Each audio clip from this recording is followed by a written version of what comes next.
ओम शांति। आज क्या है? आज दशहरा है और दशहरा भारत में स्पेशली मैसूर का फेमस है। और दशहरा मतलब 10 शीशों का विनाश। बाबा जो कहते हैं कि 5 विकार पुरुष में, 5 विकार औरत में, क्योंकि ये जो शरीर है एक्चुअली ये ही रावण है। बाबा के ज्ञान के हिसाब से ये जो शरीर है ये विष से बना हुआ है, यानी काम विकार। जैसे कल बाबा ने कहा कि कई बच्चों को ये विश्वास नहीं है सतयुग में बच्चे कैसे पैदा होंगे। तो बाबा ने कहा जब योग बल से आप अपने नई दुनिया की स्थापना कर सकते हो तो वहाँ दृष्टि से होंगे। जब श्री नारायण लक्ष्मी जी को देखेंगे, उनको दृष्टि देंगे,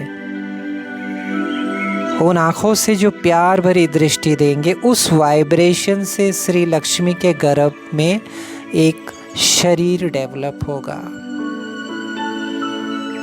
और उसके बाद आत्मा परम धाम से बाबा के बच्चे आएंगे जो इस समय पुरुषार्थ करते हैं। जो बाबा ने कहा कई बच्चे सोचते हैं हम प्रजा में चले जाएंगे, कम से कम सतयुग में तो जाएंगे, लेकिन बाबा ने कहा तुम उनके दास दासी बनोगे। फिर बाबा ने ये नहीं बोला, बाबा ने बोला तुम्हें ऐसा पुरुषार्थ करना है जो तुम आगे भी आ सको श्रीमत पर। बाबा ने कहा कई ऐसे बच्चे हैं जो निश्चय नहीं है बाबा पर। मुरली सुनना अलग चीज़ है, प्रैक्टिकल बनना अलग चीज़ है। तो रावण जो है वो हमारे मनोदिशा में बैठा हुआ विचारों को नियंत्रण करने वाला है, और उसको नियंत्रण करने के लिए पहला अध्याय है हे अर्जुन। बाबा जो कहते हैं तुम आत्मा निश्चय करके मुझे याद करो, जो बाबा ने हमें कहा।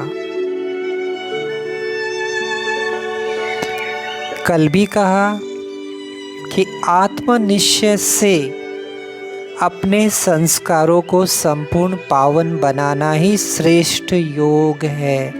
जो बोलते हैं ना हमें योग सीखना है, हमें मेडिटेशन की क्लासेस बनाइए, हमें आश्चर्य की क्लासेस बनाइए। आप इस स्लोगन को याद रखिए जो कल बाबा ने बोला, आत्मनिश्चय। हम आत्मा समझते तो है, लेकिन हम उसकी डीप साइलेंस की अनुभूति कितना करते हैं। क्योंकि आत्मा नहीं समझने से हमारा कर्मेंद्रिय चंचल मान रहती है कि चलो आज आलू की सब्जी खाते हैं, स्पाइसेस, चलो आज ये खाते हैं, तो योग भी नहीं लगता।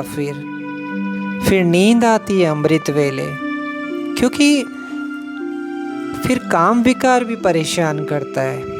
क्योंकि कई ऐसे भोले बच्चे हैं जो पवित्र तो है, लेकिन वो फिर मास्टरबेशन करते हैं। एक भाई ने एक क्लास मुझे बोला कि भैया मेरे साथ ये प्रॉब्लम है। तो मैंने कहा आप पवित्र हो शारीरिक? बोला हाँ पवित्र हूँ, पर कभी विकार आ जाता है तो अपने आप कर लेते हैं। तो मैं उन बच्चों को कहना चाहता हूँ कि अगर आप ये करते हैं तो ये भी अपवित्रता है। क्योंकि कई ऐसे बच्चे हैं जो उल्टा ज्ञान ले लेते हैं। वो बोलते हैं हाँ हम शादी तो नहीं कर रहे, लेकिन हम वैसे कर रहे हैं, नहीं करेंगे तो बीमारी हो जाएगी, ये हो जाएगा। तो उन अनसुलझे बच्चों को मैं ये समझाना चाहता हूँ, संपूर्ण पवित्रता मन से है, तन से है, धन से है, संकल्प से है, खाने पीने से, यहाँ तक कि आपके उठने चलने से भी है।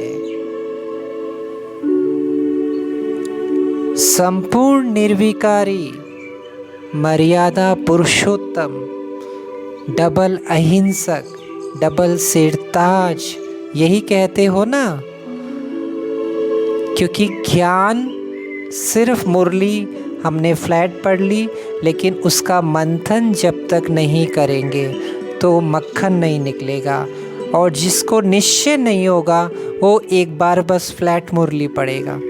जिसको निश्चय होगा वो बार बार चिंतन करेगा कि मुझे बाबा स्टूडेंट इतना बड़ा हूँ, मुझे देख रहा है बाबा वतन से, परम धाम से, मुझे अपने को बदलना है।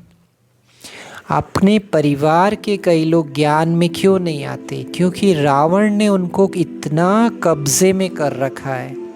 दूसरी बात है वो उनका पार्ट भी है, क्योंकि काम वासनाओं में ग्रस्त है आत्माएं। जब उनको पता चलता है कि प्योरिटी, तो वो अपने पे कंट्रोल नहीं कर सकते।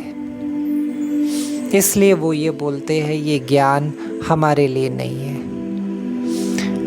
मम्मा यंग, ब्रह्मा बाबा बूढ़े, दोनों एग्जाम्पल है सबके सामने कि बच्चे ये ना कह सके कि ब्रह्मा बाबा आपने तो शादी कर ली थी, अब तो काम विकार में चले गए, अब जाके ज्ञान लिया, तो मम्मा के बारे में क्या कहेंगे? वो तो यंग थी ना, गरीब फैमिली से थी, गरीब थी। फैमिली तो रिच थी, बाद में गरीब बनी, कुछ भी लेके नहीं आया यज्ञ में। लेकिन उनका पुरुषार्थ, 2 बजे उठना, टाइम पर बहुत मेंटलिटी बहुत स्ट्रॉन्ग, शांत, अशरीरी, बाबा की याद बार बार, तब जाके दिल की साफ सच्ची। तभी नवरात्रा के बाद में दशहरा होता है, पहले दुर्गा की पूजा होती है। आज इतने मंत्र पढ़े जा रहे मंदिरों में, कौन लिख के गया है? बाबा के बच्चे द्वापर युग में लिखे। और उसके बाद दशहरा, क्या बुराई खत्म हो गई संसार से? आज तो हम बच्चों में भी देखिए कितने विकार है, ईर्ष्या के विकार है, गुस्से आ जाता है, एक दूसरे को आगे बढ़ता देखते तो कहाँ ना कहाँ तो हम खुद रावण के कब्जे में हैं अभी तक तो।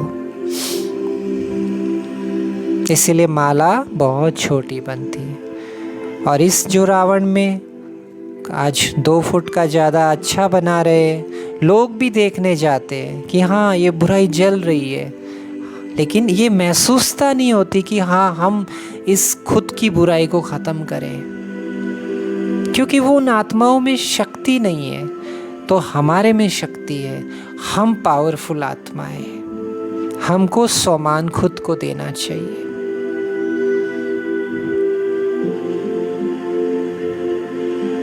इस रावण को जलाने में कितने बारूद, कितने सारी चीज़ें लगती है, कितना पॉल्यूटेड हो जाता है वातावरण। लेकिन सच्चा रावण, अभी जो युद्ध होगा इस परमाणु बम में, कितने सारे रावण मर जाएंगे, कितना सारा शरीर जल जाएगा। 1 सेकंड में जब वो तीर लगते हैं, रामायण रामलीला से राम आते हैं, तो इतना बड़ा रावण जो आपको दिखता है, 1 सेकंड में वो आग बारूद में लगते ही सब खत्म हो जाता है, देखा ही होगा। तो ये दुनिया भी जो आपको दिख रही है ना इतनी बड़ी, 1 सेकंड में ये आग लगेगी, 1 सेकंड में सब कुछ खत्म होगा। उससे पहले अपने अंदर के रावण को हम अगर खत्म कर देते, जिसको बाबा कहते हैं 5 पुरुष में विकार, 5 स्त्रियों में। कई कहते हैं ना कि लहसुन प्याज हम नहीं छोड़ सकते, हम नहीं, इस्कॉन वाले भी इस बात को कहते हैं, रामाकृष्ण परमहंस की संस्था वाले भी इस बात को कहते हैं, कितने सारे भागवत पढ़ने वाले भी इस बात को कहते हैं। क्योंकि भारत देवभूमि है,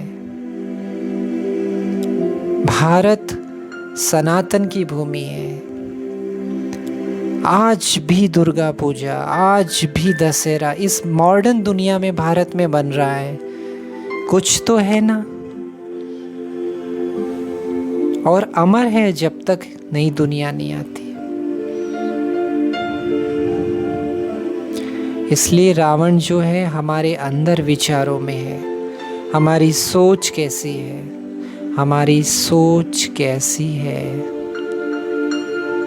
हमारी चलन कैसी है, हमारे संकल्प कैसे हैं, हमारी दृष्टि कैसी है, हमारा व्यवहार कैसा है, हमारी मतलब इतनी गहरी बाबा फिल्टर करना चाहता है। संसार में भी कई लोग इंस्टाग्राम में काले से गोरे फिल्टर लगाते हैं ना, तो हमारे अंदर चेकिंग चाहिए, तभी सच्ची विजयादशमी हम मनाएंगे।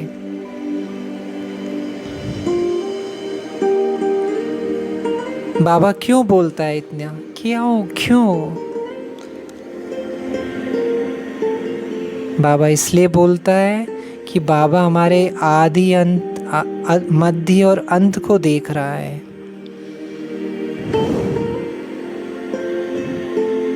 आज भी बाबा ने क्या बोला, सर्व की मनोकामना पूर्ण करने वाली। हम अपनी ही पूर्ण में लगे हैं, दूसरों की कहाँ पूर्ण करेंगे। इसलिए जो बच्चा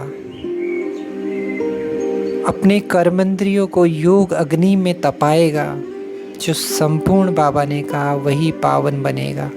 क्योंकि हम बैठ के कितना कर पाते हैं, जब हम मेडिटेशन करते हैं, जब हम तपते हैं, एक होता है योग, एक होता है ज्वाला स्वरूप योग।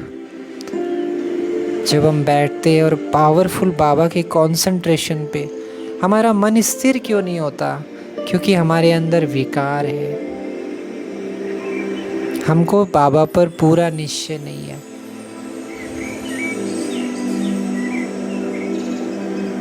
विचित्र है ना, आज बाबा ने कहा ना, विचित्र बाप मिला है तुम्हें, विचित्र उस्ताद मिला है, तुमको उसकी श्रीमत पर चलो तो डबल सिरताज देवता बन जाएंगे।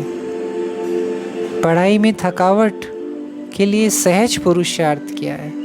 पढ़ाई के बीच बीच में कभी जो निंदा स्तुति मान अपमान होता है, कहाँ हो जाता है कभी सेवा केंद्र में, लेकिन आप बाबा को देखिए तो उसमें बाबा ने कहा स्थिति समान रहे। उसे खेल समझो तो कभी खेल कैसे कि देखो बाबा आप मुझे भी पढ़ा रहे हो, आप उसको भी पढ़ा रहे हो, लेकिन वो कितना गुस्से से ऐसे बोला, तो बाबा उसके पॉइंट्स तो कम हो गए ना, आप तो देख रहे हो ना बाबा, वो तो अपने नुकसान में हो गया, तो बाबा उसके लिए शुभ भावना। तो जब आप खेल समझेंगे और निश्चय रखेंगे कि बाबा देख रहा है, तब आप हल्के रहेंगे, तब आप निंदा स्तुति में हल्के रहेंगे, सेवा में हल्के रहेंगे। खुद को हल्का रखेंगे तभी तो पुरुषार्थ कर पाएंगे। भारी कभी उड़ सकता है, हल्का बैलून ही उड़ता है, भारी पत्थर कभी देखा है उड़ते हुए। इसलिए इस पुरुषार्थ में जितना हल्का रहेंगे, और हल्का तब रहेंगे जब ज्ञान को अच्छे से समझ लेंगे, जब याद प्यार से करेंगे, तब धारणा भी अच्छी होगी और सेवा भी। तो तभी सच्चा दशहरा, सच्चा रामनवमी, सच्चा सतयुग आएगा। सतयुग तो आएगा, लेकिन कब आएगा? संगम युग के बीतने के बाद। लेकिन हम अपनी स्थिति ऐसी बना ले, अपनी पुरुषार्थ को इतना ऊंचा ले जाए कि हम सतयुग में 108 में आ सके, क्योंकि बाबा देख रहा है। ये सदा याद रखे, सदा, तो देखिए आपकी स्थिति कैसी हो जाएगी। ओम शांति।